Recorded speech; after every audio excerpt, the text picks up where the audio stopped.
Good morning students. और ये है लेक्चर नंबर हमारा 6। और लेक्चर नंबर 6 में हम पढ़ने जा रहे हैं focus of the concave mirror. इससे पहले वाला जो लेक्चर था, कौन सा लेक्चर, लेक्चर नंबर 5 जो हमारा था, वो बहुत ज़्यादा इंपॉर्टेंट था। ठीक है, अगर हम लेक्चर नंबर 5 अगर हम सही तरीके से नहीं पढ़ रहे हैं तो हमें आने वाले जो न्यूमेरिकल्स जो हैं वो हमसे बिल्कुल प्रॉपरली सॉल्व नहीं हो पाएंगे, है ना। तो इसलिए अब इसके बाद हमें पढ़ना है focus of the concave mirror. अब इससे हमारा जो लाइट का जो इम्पोर्टेंट सेक्शन है वो हमारा स्टार्ट होने वाला है ना। तो हम पढ़ते हैं, ये तुम्हारा focus of the concave mirror. ठीक है, अब इसको मैं समझाता हूं, पहले उसको समझना आप लोग। जैसे कि भाई ये ये मेरा कौन सा मिरर है सर? अभी कोई सा भी मिरर नहीं है सर, पॉलिश तो करो। ठीक है सर, मैंने क्या करा, बाहर की साइड, बच्चों मैंने क्या करा, बाहर की साइड मैंने क्या कर दी, पॉलिश कर दी। यस सर, बाहर की साइड आपने पॉलिश कर दी। तो आपने बताया था कि अगर बाहर की साइड पॉलिश है, outer surface polish, inner surface reflecting, that type of mirror is called concave mirror. Okay sir, तो ये पॉइंट जो होगा सेंटर पॉइंट, ये पोल होगा।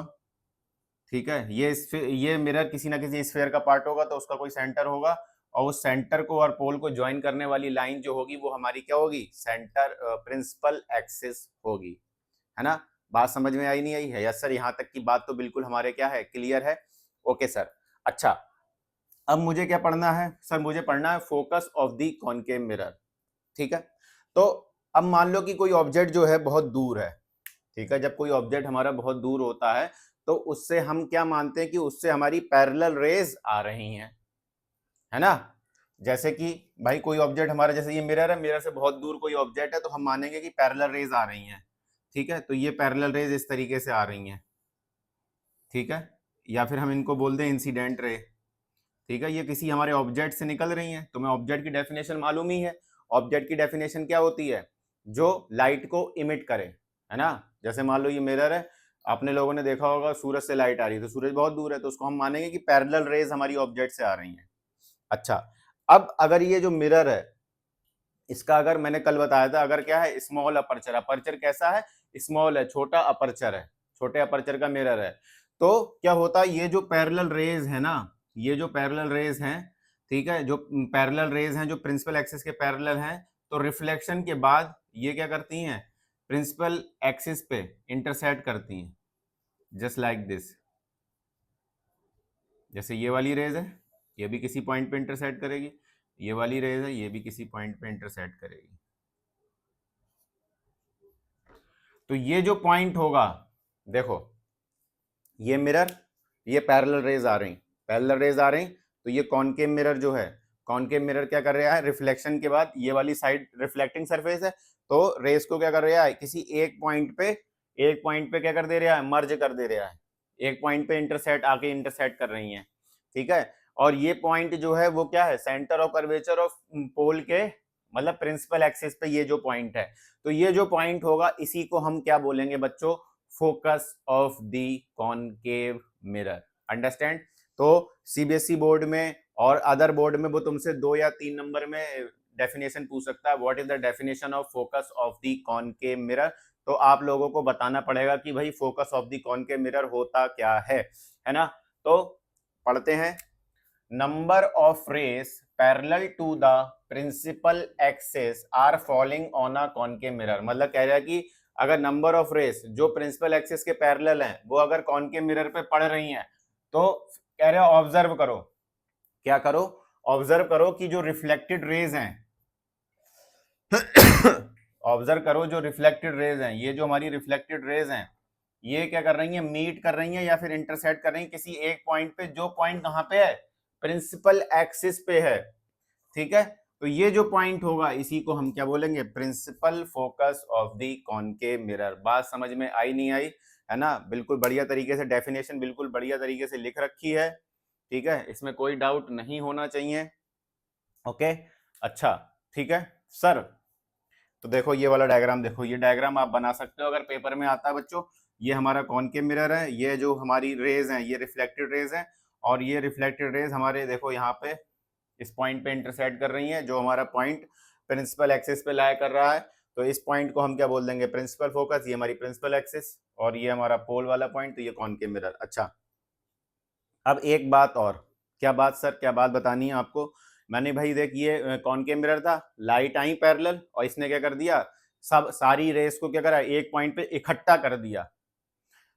इकट्ठा करने का मतलब कन्वर्ज कर दिया इसने एक पॉइंट पे। तो कॉनकेव मिरर को तो हम क्या बोलेंगे, कॉनकेव जो हमारा मिरर है, कॉनकेव मिरर को हम और भी क्या बोलते हैं, बोलो क्या बोलते हैं कॉनकेव मिरर को? Sir concave mirror is also called, क्या बोलेंगे, concave mirror is also called converging mirror.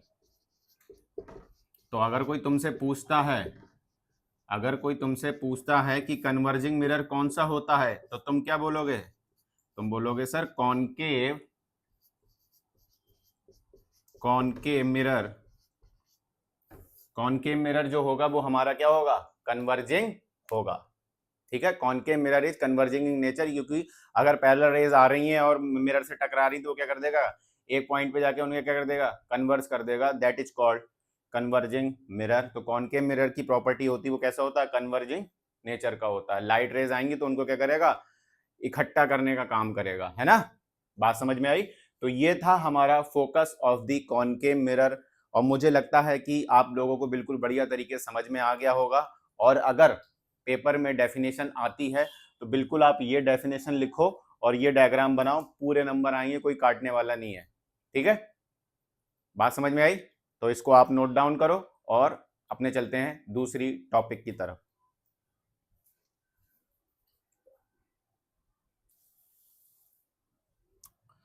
तो फोकस, है ना, नोट कर लिया आप लोगों ने? तो हमने पढ़ रखा है focus of the concave mirror. अब हमें पढ़ना है, क्या पढ़ना है हमें, focus of the convex mirror के बारे में हमें पढ़ना है। ठीक है, तो अच्छा, सबसे पहले सर हम बात करते हैं कि कॉन्वेक्स मिरर होता क्या है। सर आपने बताया था कॉन्वेक्स मिरर क्या होता है भाई, अंदर की साइड कैसी होगी बच्चों, पॉलिश्ड होगी, और बाहर की साइड कैसी होगी, रिफ्लेक्टिंग होगी, है ना? तो अगर मैं, ये जो मेरा मिरर है, अगर मैं इसका, ये किसी ना किसी स्फीयर का पार्ट होगा तो सेंटर ऑफ कर्वेचर यहाँ पे लाया करेगा, सेंटर यहाँ पे लाया करेगा। ओके सर, ठीक है।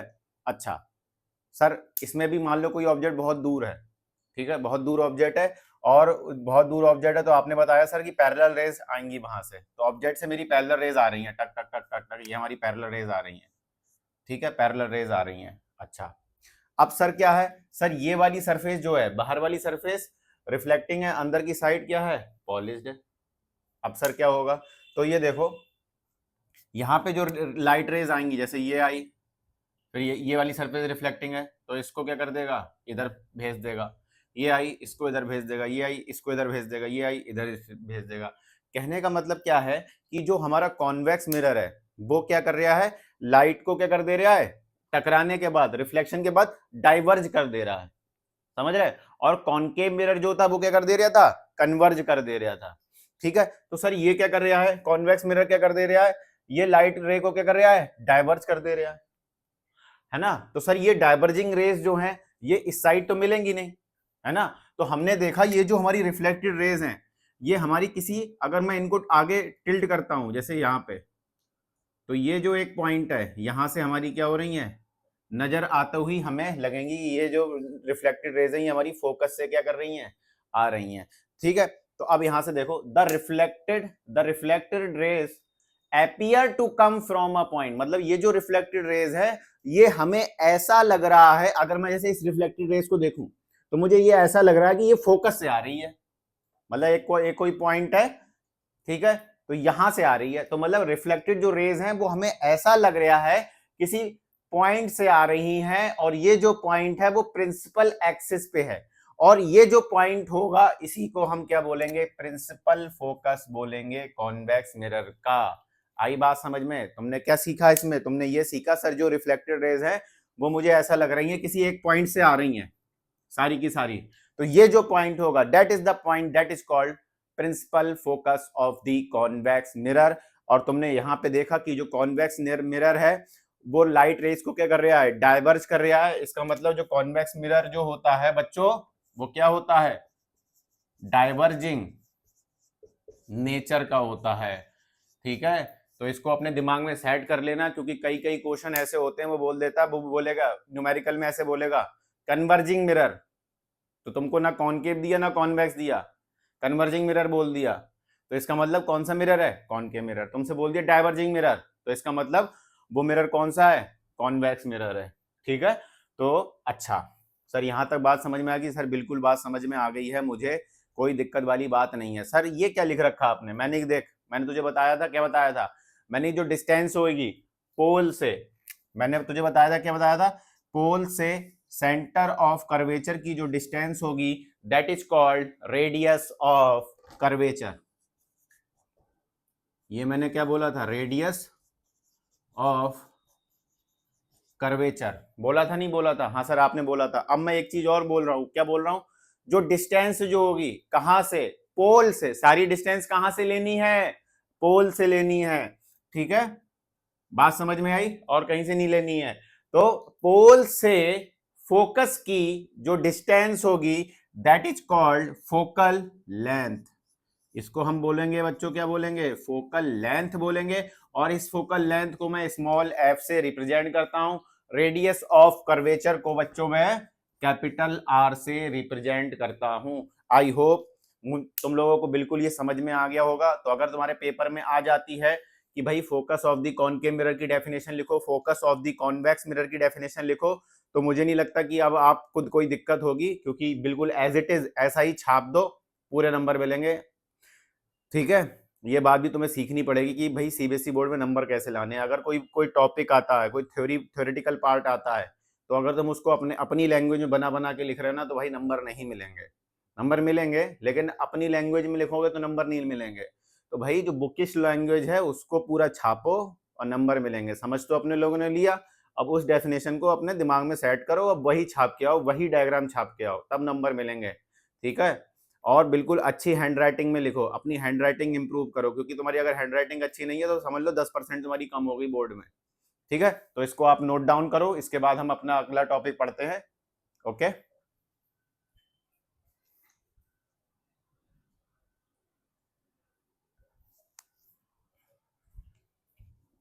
हेलो बच्चों, ये हमारा छोटा सा टॉपिक है जो अभी अपने लोग पढ़ चुके हैं, है ना, ऑब्वियस सी बात है।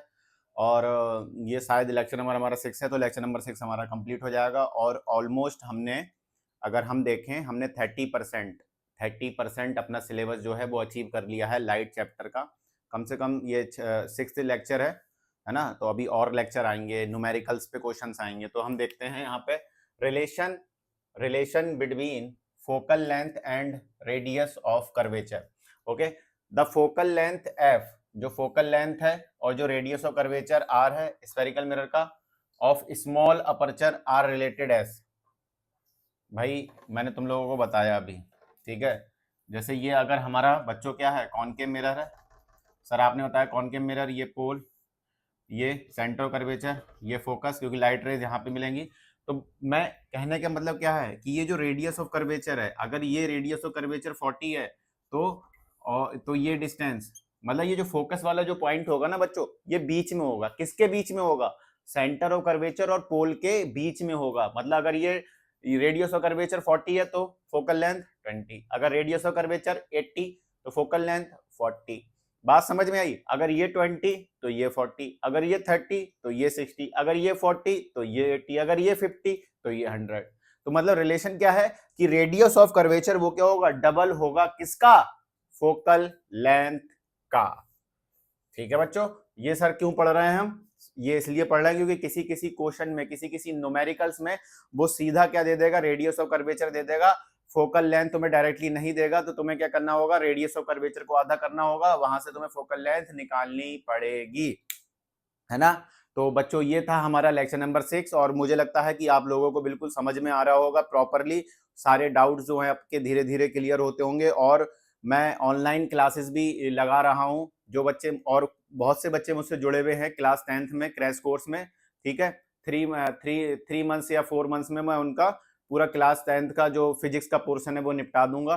ठीक है, मैंने वीडियो भी डाल रखी है ऑनलाइन ऑफलाइन की। तो जो बच्चे मुझसे जुड़ना चाहते हैं वो मुझे मेरे व्हाट्सएप नंबर पे मैसेज करें और मुझसे ज्वाइन कर सकते हैं, और उनका मैं मतलब प्रॉपर बैच अपने पढ़ेंगे पर्सनल गाइडेंस के साथ में। ठीक है, तो ज़्यादा से ज़्यादा इस वीडियो को शेयर करो अपने दोस्तों में, फ्रेंड्स में, और चैनल को सब्सक्राइब करो अगर आपने नहीं करा है।